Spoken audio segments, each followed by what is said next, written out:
Anganwadi sisters అందరికీ నమస్కారం. ఈరోజు అంగన్వాడీ వార్తలకి స్వాగతం. ఇంకా ఎవరైనా సబ్స్క్రైబ్ చేసుకోకపోతే సబ్స్క్రైబ్ చేసుకోండి. అంగన్వాడీ టీచర్ల ఆయాల సమస్యల పట్ల అవగాహన కోసం సపోర్టివ్‌గా వీడియోస్ అయితే వస్తాయి. వీడియోస్ అయితే లైక్ చేసి ఉండండి. ఇక వివరాలకెళ్తే ఎంతో కాలంగా అంగన్వాడీ టీచర్లు, ఆయాలు మరి జీతాలు పెంచుతారని చెప్పి ఎదురు చూస్తున్నారు. వివిధ రకాల ప్రభుత్వ ఉద్యోగులకు వారికి 5 ఏళ్లకోసారి పీఆర్సీలు, అప్పుడప్పుడు డీఏలు మరి ప్రభుత్వాలైతే పెంచుతూ ఉంటాయి. మరి అంగన్వాడీ టీచర్లకు, ఆయాలకు జీతాలు పెంచక చాలా సంవత్సరాలైంది. ఇప్పుడు కేంద్ర ప్రభుత్వం ప్రవేశపెట్టిన బడ్జెట్‌లో కూడా అంగన్వాడీ టీచర్లకి, ఆయాలకి మొండి చేయి చూపించింది. కనీసం ఎన్నికల సందర్భంగా తెలంగాణ ప్రభుత్వం ఏర్పడ్డాక మేము అంగన్వాడీ టీచర్లకి కనీస వేతనం అమలు చేస్తాం, ఇతర సమస్యలన్నీ పరిష్కరిస్తామని చెప్పేసి హామీలు కూడా ఇచ్చినటువంటి వారు ఇప్పుడు బడ్జెట్లో అయితే అంగన్వాడీ టీచర్ల, ఆయాల జీతాల పెంపుకు సంబంధించి ఎలాంటి కేటాయింపులు జరగకపోవడం పట్ల అయితే చాలా అసంతృప్తిగా ఉన్నారు అంగన్వాడీ టీచర్లు, ఆయాలు. దీనికి సంబంధించి మరి ఇక్కడ సంక్షేమానికి గ్యారంటీ బడ్జెట్ 2025-26 దాదాపు 3 లక్షల కోట్ల పైగా బడ్జెట్ అయితే ప్రవేశపెట్టారు. ఇంత పెద్ద బడ్జెట్లో కనీసం అంగన్వాడీ టీచర్లకు సంబంధించి చిన్న చిన్న కేటాయింపులు జరపకపోవడం పట్ల అంగన్వాడీలు అయితే అసంతృప్తిగా ఉన్నారు. ఉభయ సభల్లో బడ్జెట్పై కూడా చర్చ అయితే జరగనుంది. మరి ఈ 3 లక్షల కోట్ల బడ్జెట్లో మరి సంక్షేమ పథకాలకే భారీ ఎత్తున కేటాయింపులు అయితే జరిపారు. మరి అంగన్వాడీల మహిళా శిశు సంక్షేమానికి అయితే చాలా తక్కువగా, పోయిన సంవత్సరం కంటే కేవలం 126 కోట్లు మాత్రమే ఎక్కువగా కేటాయింపులు జరపడం జరిగింది. ఇక్కడ చూస్తే ఇక్కడ తెలంగాణ బడ్జెట్ స్వరూపం చూస్తే ఇక్కడ ఒక్కొక్క శాఖకు వేల కోట్లలో కేటాయింపులు జరిపారు. ఇక్కడ చూడండి, ఎస్సీ సంక్షేమానికి 40,232 కోట్లు. మరి ఈ 40,032 కోట్లలో ప్రతి శాఖకు కేటాయించిన ఈ వేల కోట్ల బడ్జెట్లో ఒక 10-20 కోట్లు పక్కకు పెడితే అంగన్వాడీలకు సంబంధించిన అన్ని ఆర్థిక సమస్యలు పరిష్కారం అయ్యాయి. ఇప్పుడు ఎస్సీ సంక్షేమంలో 40,232 కోట్లు కేటాయించారు.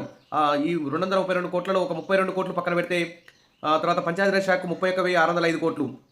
ఇందులో కనీసం ఒక 10 కోట్లు పక్కన పెట్టి వ్యవసాయ శాఖకు 34,000 కోట్లు, ఇందులో ఒక 10 కోట్లు. ఈ విధంగా ఒక్కొక్క శాఖ కేటాయించిన కేటాయింపుల్లో ఒక 10 కోట్లు, 5 కోట్లు పక్కన పెట్టినా కానీ అంగన్వాడీ టీచర్ల, ఆయాలకు సంబంధించి చాలా ఆర్థిక సమస్యలు పరిష్కారం అయ్యాయి. మరి బడ్జెట్పై ప్రభుత్వాన్ని నిలదీస్తాం, చలించకుంటే ఆందోళనలు, ధర్నాలు అంటూ ఇక్కడ ప్రతిపక్షాల వారు కూడా ఇక్కడ ప్రభుత్వం మీద ఆందోళన అయితే చేస్తున్నారు. మరి అంగన్వాడీలు కూడా అనేక సార్లు సమ్మెలు, ధర్నాలు, పోరుబాటు అయితే పట్టారు. మరి ఐసీడీఎస్ నిర్వీర్యం చేస్తే ఊరుకోబోమని హెచ్చరిక కూడా చేస్తున్నారు. తర్వాత పీఎంశ్రీ మొబైల్ సెంటర్లు కూడా రద్దు చేయాలని డిమాండ్ చేస్తున్నారు. డిమాండ్లను పరిష్కరించాలని ఇటీవలే కలెక్టరేట్ల ఎదుట కూడా అంగన్వాడీ టీచర్లు, ఆయాలు ధర్నాలు కూడా చేస్తున్నారు.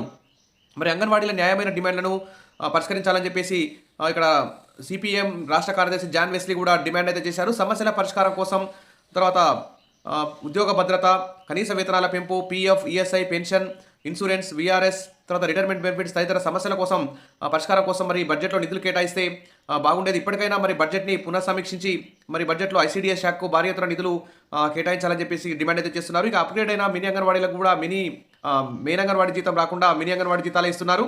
కాబట్టి ఇబ్బందుల్లో ఉన్న 3,989 మంది మినీ అంగన్వాడీలను కూడా ఆదుకోవాలని చెప్పేసి అక్కడ కోరుతున్నారు. ఇక బడ్జెట్ను పునఃసమీక్షించాలి. రాష్ట్ర ప్రభుత్వం ప్రవేశపెట్టిన 2025-26 బడ్జెట్ను పునఃసమీక్షించి అని చెప్పి వివిధ పార్టీలు అయితే ప్రభుత్వాన్ని కోరుతున్నాయి. మరి ఈ విధంగా పునఃసమీక్షించి మరి ఏ శాఖలకైతే కేటాయింపులు తక్కువగా జరిపారో ఆ శాఖలకు మరిన్ని నిధులు కేటాయించి బడ్జెట్ను ఆమోదించాలని చెప్పి కూడా డిమాండ్ అయితే ఉంది. ముఖ్యంగా అంగన్వాడీ టీచర్ల, ఆయాలకైతే ఎన్నికల హామీలో భాగంగా కనీస వేతనం 26,000 అమలు చేయాలి.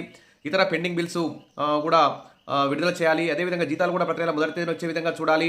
పెన్షన్, గ్రాట్యుటీ, తర్వాత అంగన్వాడీ కేంద్రాలకు ఫ్రీ కరెంటు, ఫ్రీ గ్యాస్, ఈ విధంగా ఇవన్నీ కూడా ఇచ్చే విధంగా మరి బడ్జెట్ను మరొకసారి పునఃసమీక్షించి వెంటనే కేటాయింపులు జరపాలని చెప్పేసి అందరూ కూడా కోరుకుంటారు. మరి ప్రభుత్వం ఆ దిశగా మరి అంగన్వాడీలకు కనీసం ఉగాది పండుగ లోపైన కనీసం వీరి యొక్క కనీస వేతనాలకు సంబంధించి ఎన్నికల హామీని నెరవేర్చమని అడుగుతున్నారు. కాబట్టి వారి యొక్క కోరికలన్నీ తీరుస్తుందని చెప్పి ఆశిద్దాం. విషయాల బేస్ మరిన్ని అప్డేట్స్ కోసం మన ఛానల్ని సబ్స్క్రైబ్ చేసుకోండి, వీడియోస్ అయితే లైక్ చేస్తూ ఉండండి. Thank you.